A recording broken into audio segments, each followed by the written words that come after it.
Good morning. My name is Mary Magdielli, and I would like to welcome you all to the Washington Foreign Press Center for our briefing today.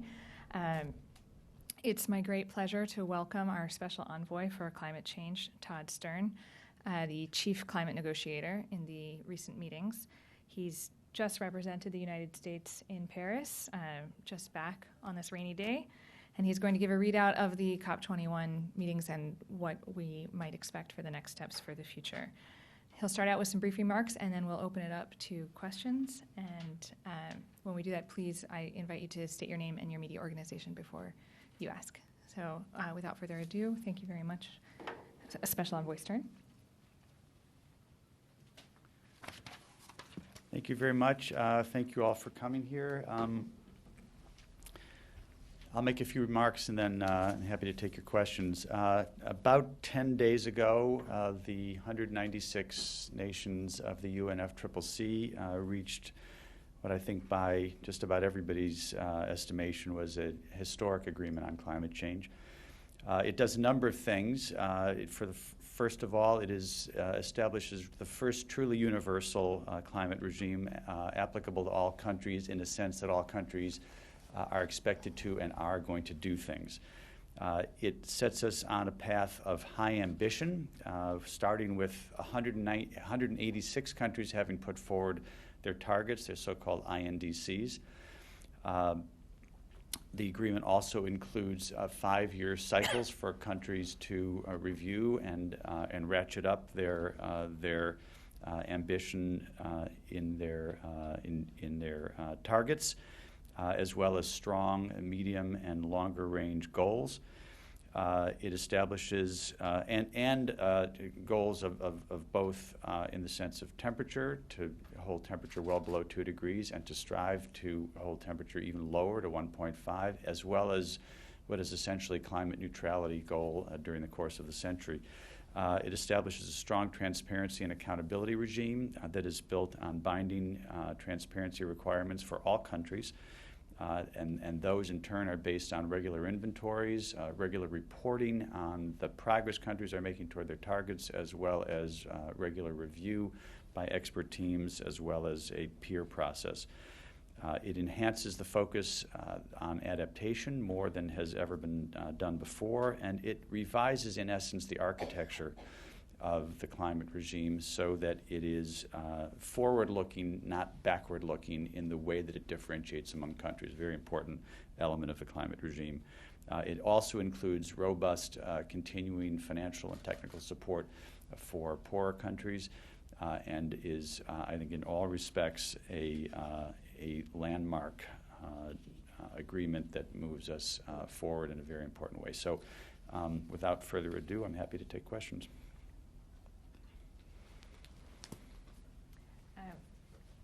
Again, please go ahead. Again, just state your name and your media outlet.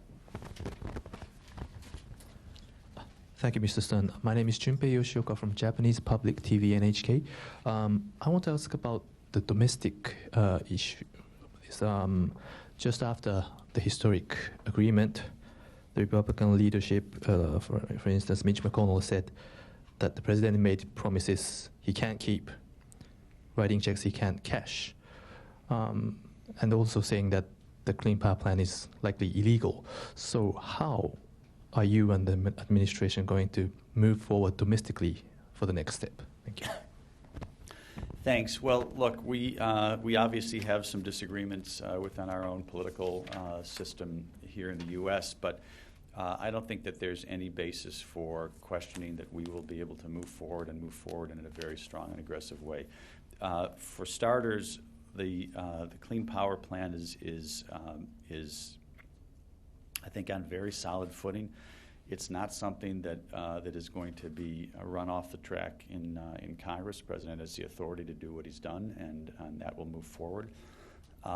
There are always, I think, if you look at the history of EPA regulation over the last 30-plus years, 30, 40 years even, you will constantly see challenges to major regulations that are put in place, whether it's clean air, clean water, toxic waste, or whatever.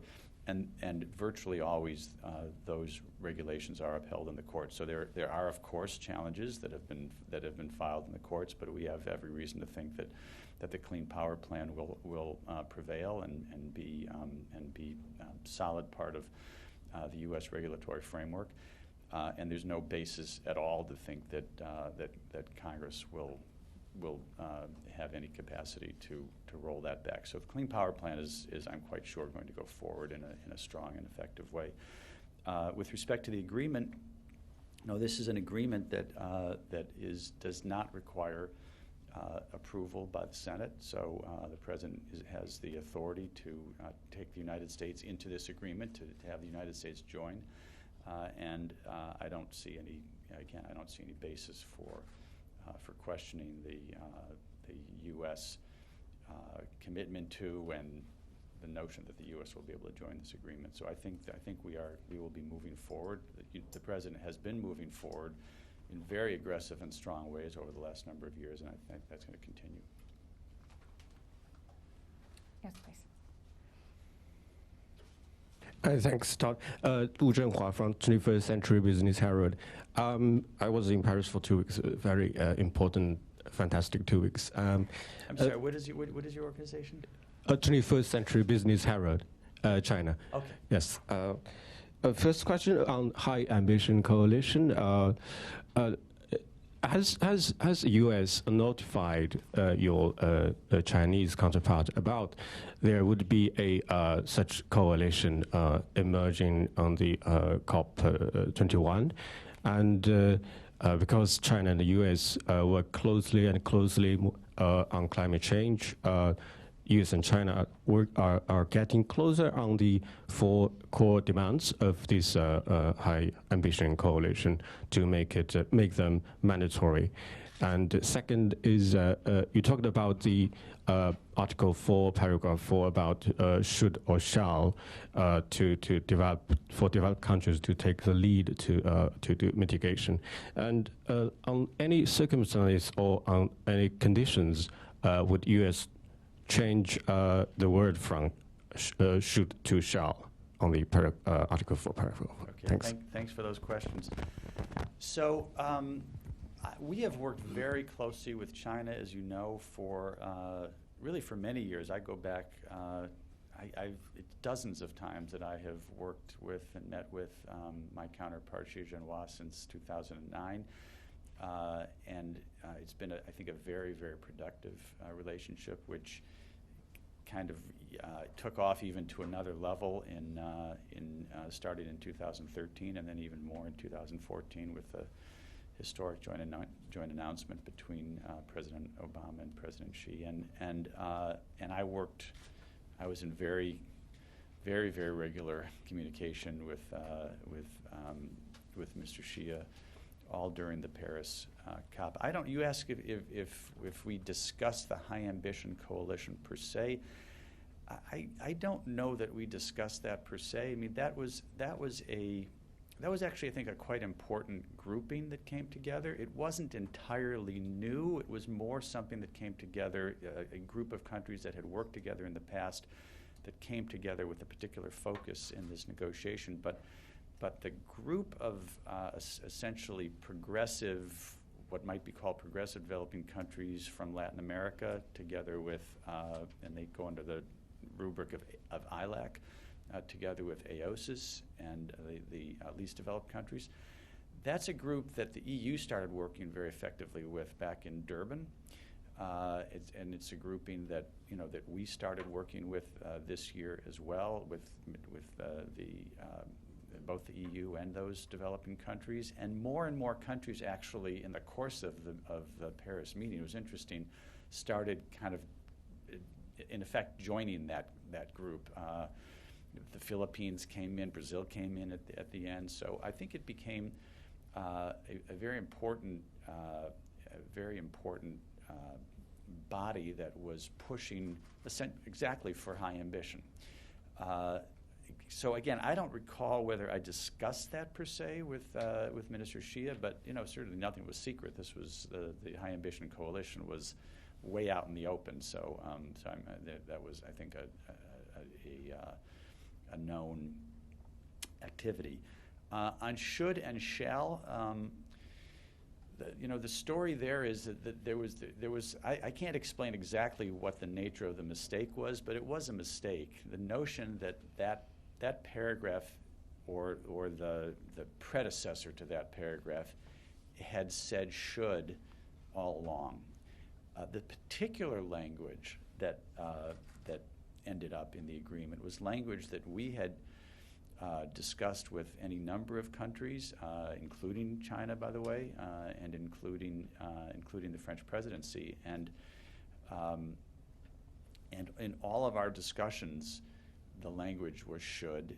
I'm the one in our delegation who noticed that it said shall rather than should when that final text came out at about 1:30 p.m. on Saturday.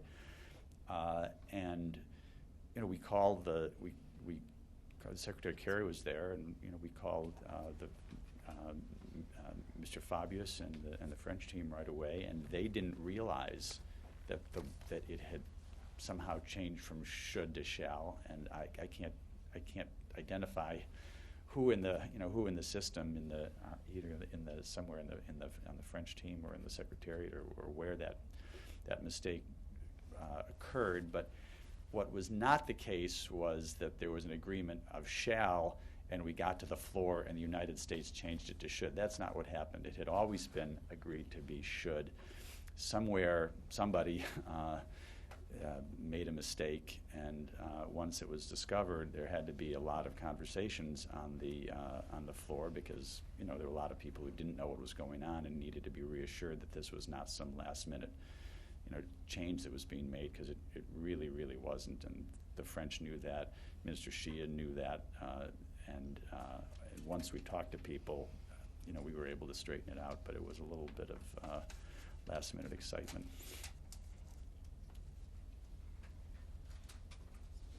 Thank you, Wang with Hong Kong Phoenix TV. Hi. Mr. Sun, let me be more blunt than my colleague here. When you talk about the high ambition coalition, what do you say to those critics that this coalition is used to isolate China? And secondly, before the agreement was reached, President Obama called President Xi. How important was this phone conversation which led to the agreement? Mm-hmm. And third, it was reported that President Obama is going to give a non-traditional State of Union next year. And part of his plan will include his ambition of the climate change. So could you please shed some light of what's the effort of climate change next year of this administration? Thank you. Well, I'll take the last one first because I can't shed any light on it because I don't have any information on that to give you. So if there's anything there, then we'll find out later. But I don't know anything about that. No, the High Ambition Coalition had nothing to do with trying to isolate China. It didn't have anything to do with that. It was a group of countries who wanted to make sure that what was in this agreement was going to be significant in terms of ambition, and that the agreement would be as fully fleshed out as possible, not a kind of minimalist agreement.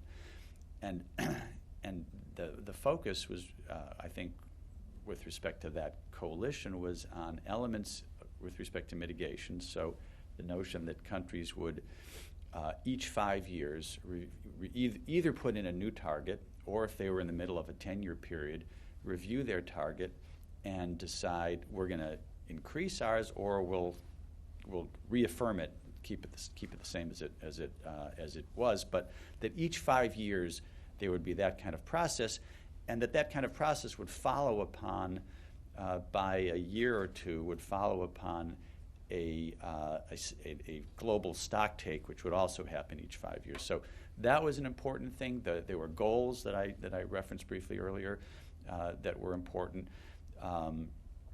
And the transparency regime was important also, and there was actually quite good language in the transparency part of the text, even fairly early on, that coming out of, I think, even the text that came out maybe on that Saturday the 5th was already kind of moving into it wasn't ready yet, but it was moving into better shape. So, no, there's nobody we worked more closely with than China.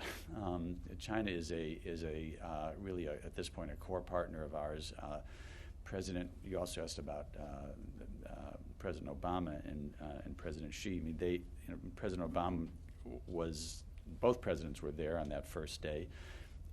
They had a bilateral. I was there with President Obama. It was very cordial. I mean, it was very positive. President Xi talked about climate change as a bright spot in the relationship. Talked about it as an illustration of the new model of major power relations. I think that really since in the first instance, since the Sunnylands meeting, which was very positive, had an important climate element in the context of the HFC statement, but then even much more in the joint announcement from November of 2014. This has been a really important pillar of our relationship, and I think that the interaction between President Obama and President Xi absolutely reflected that. I think that President Obama, once he was back in Washington, was working the phones to a certain extent. He wanted to stay engaged, so he talked to a number of leaders. President Xi was one of them, and I think that was a positive, cordial call. I think we were already. I'm not sure, but I think that was Friday the 11th. But it was pretty late in the day, so I don't know that call moved things in a particular way, but it was meant, I think, to be reflective precisely of the strong, close relationship that exists now between the United States and China on climate change, and we have every intention of continuing that, and would absolutely not have had any intention in mind to isolate China. I mean, China, has a close relationship with us. China also has different groupings that it takes part in the climate negotiations, including BASIC and the Like-Minded Developing Country Group and so forth. So China has some other groupings that it's part of, and we do too. So no, that's just the way business gets done. Hi. My name is Varghese George. I work for the Hindu newspaper from India. Hi. Part of my question is related to the previous one. President Obama spoke to Indian Prime Minister Narendra Modi on the phone just a day before the deal was finalized. Do you think that was a phone call but for which the deal would have been in danger? And secondly, when you speak about forward-looking versus backward-looking, are we now abandoning the whole idea or concept of historical responsibility? So I have two questions there.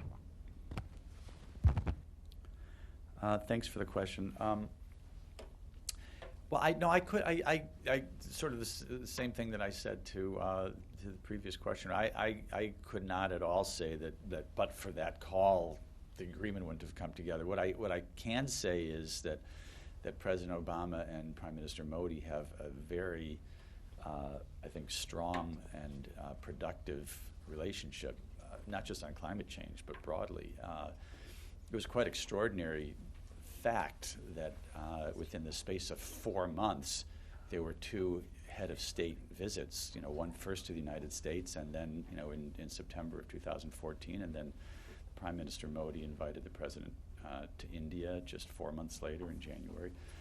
And then there were communications during the year. I believe that they met on the margins of the UNGA in New York, and they met on the first day of the Paris meeting. And again, I was able to be part of that meeting, and it was, I think, a very warm and positive and cordial and detailed, substantive exchange. In fact, they talked so long that they were both supposed to go and did go finally, but they were a little bit late to the announcement of this big mission innovation idea on R&D that both United States, India, China, many other countries ultimately were part of. So I think again that the call in later, sort of more toward the end, was a check-in call to see how we were doing and to urge us all on together toward a successful conclusion. And I think it was done in that spirit, not in the spirit that there was some specific thing that had to be done before the agreement could get completed. You asked a question about forward-looking and backward-looking. Look, our view on this, and I've talked about this many times in speeches and in hundreds of bilateral meetings and plurilateral meetings, that the United States is strongly supportive of the notion of differentiation. We think it's absolutely right that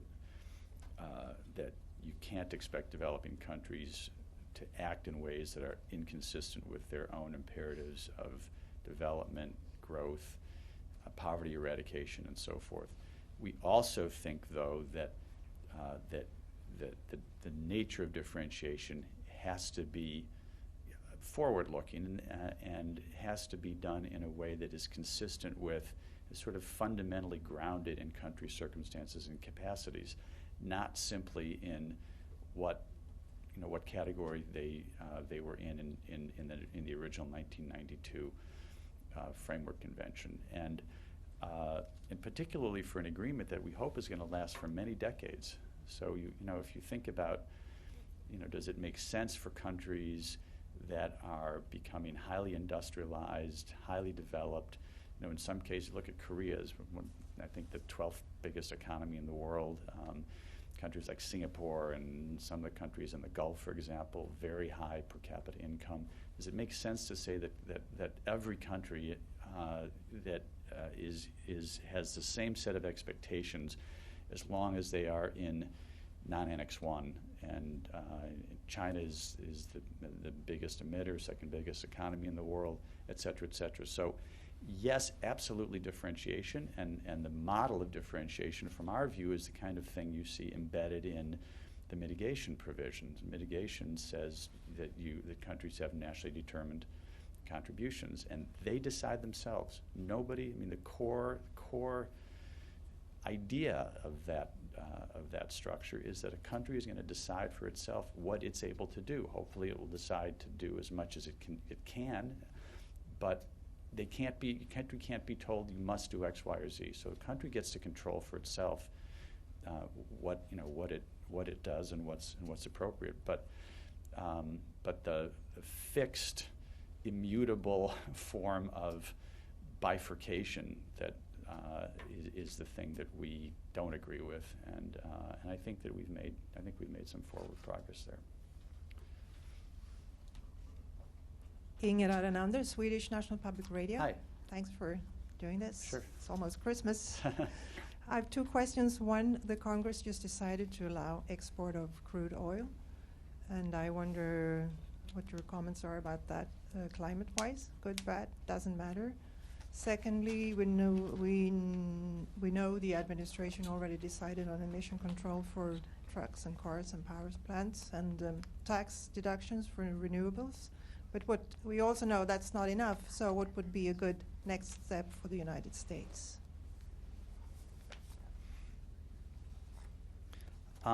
Thanks for the question. So a couple of comments. I don't have a lot to say about the oil export ban. It was part of an overall package that was, budget package that was negotiated very intensively. I mean, if you follow the sometimes tortured ins and outs of U.S. budget making, you will know that it is often a fraught and difficult exercise, that there have been many years gone by without a very well-formed budget put together at all, but just a kind of continuation of previous policies. And so I think that there was a serious negotiation. There's two parties. You have to negotiate between two parties, and so I can't comment on any specific element, but there were priorities for for both parties, priorities for the president, and I think the overall balance of that package is actually quite good for the climate. Without commenting on the particulars of the oil and export ban. With regard to policy, look, the president has done actually a tremendous amount. I think probably more than anybody thought, was likely to happen when you're working in a political environment of the kind that we find ourselves in, which is there is quite a bit of existing legislative authority. There is not really a capacity, or there has not been a capacity, we hope that changes, but there has not been a capacity to enact new legislation of any significance, given the very divided nature of the Hill with regard to their views on climate change. And the president has regulated using existing authority across the broad range of our economy. If you think about it, the power sector is about a third of our emissions. The transportation sector is another third of our emissions.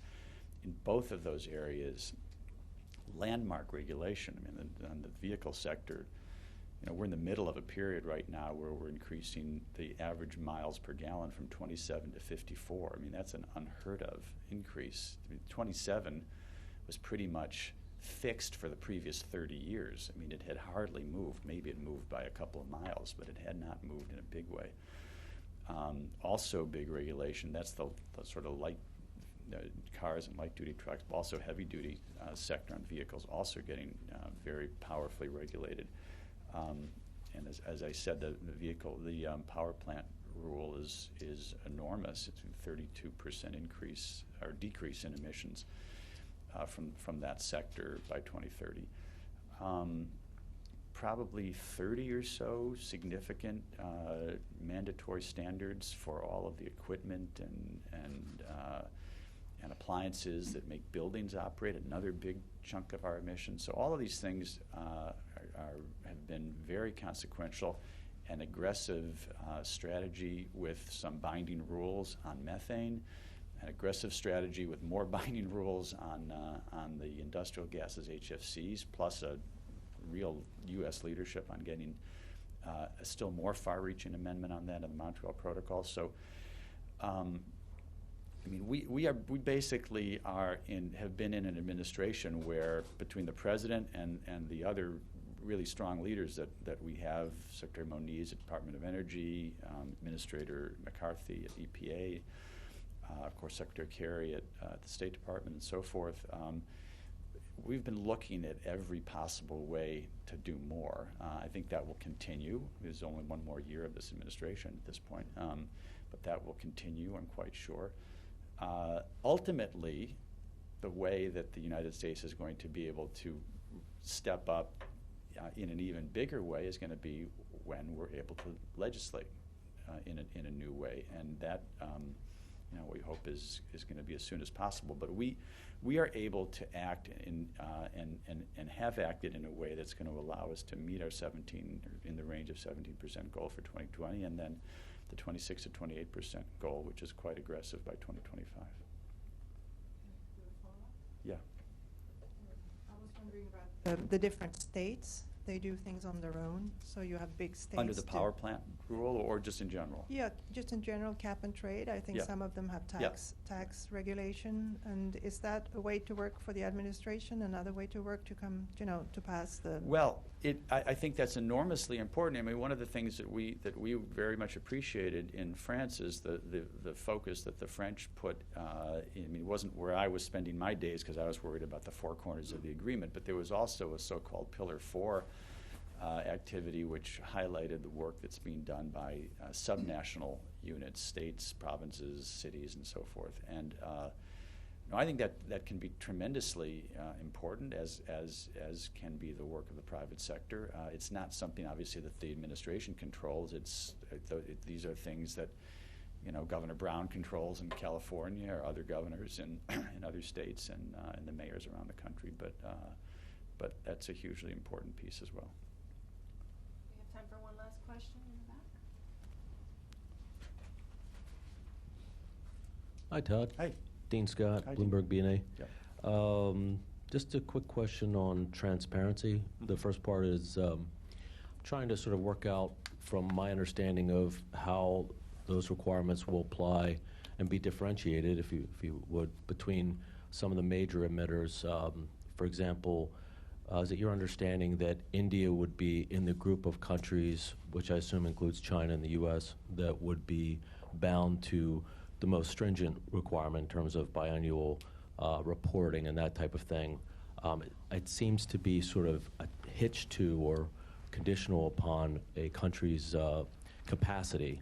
So I'm wondering how does the public sort of understand which countries are required to do that type of sort of heavy lifting on transparency? And the second question is, if you could look forward a little bit to Marrakesh, it seems like transparency is perhaps one of the key things that will have to be worked out further there. I wonder if there are any other issues in terms of your understanding this early of what else will need work. Yeah. Thanks, Dean. So a couple of things. They're not categories outlined in of kind of heavy lifters in the agreement. What the agreement sets forth the notion of an enhanced transparency system that's going to have a number of elements to it. Those elements, the kind of core of those elements, are the preparation of and communication of inventories, reporting on the action that you're taking and the progress you're making toward whatever target you've taken on, and then a review by expert teams of what you've done, as well as some sort of peer sharing or capacity for countries to ask questions and to have a discussion. The differentiation in that system is going to come most importantly through flexibility that's given to countries to act in ways that they see as being consistent with their capacity. So everybody, look, right now, even in the existing system, which is a bifurcated system between what's called IAR and ICA, there's still an expectation that countries are supposed to report on a two-year timetable. It's just there are a number of elements of that current system that aren't strong enough. But no, I think that the expectation is a common set of standards of what countries are supposed to do, and then countries kind of managing those in a way that's consistent with their capacities. And all of this is going to get further fleshed out precisely. I mean, you asked about Marrakesh. I think that the transparency, we would like to see as much done as possible by Marrakesh. I don't think there's not a deadline. As a matter of fact, if I'm remembering right, there's a time frame that goes out past Marrakesh for transparency guidelines to be done. But we'd like to see them done as quickly as possible, and some there'll be more detail fleshed out there. But the basic core again is there's a set of things that need to be done. That there's common standards that apply to everybody, but you don't expect the United States or the EU to be doing the same thing as a least developed country or necessarily even India. That'll depend on their own assessment of what they can do, but with strong expectations that countries certainly again have common standards and carry those out to the greatest extent possible. There's also, I think importantly, an element of capacity building that we have that we led on kind of bolstering. So we had a proposal to increase the capacity building support for countries to comply with this new system, and we and the UK and a number of other countries have already pledged support in the first few years as this new capacity building effort transitions, as we think it will, onto the general management of the GEF. Thank you Global all. Environment Facility. Would you like to make any No, closing remarks? I think that's I'm good. Terrific. Thank you all Okay, very much for thanks. coming. Thank And you.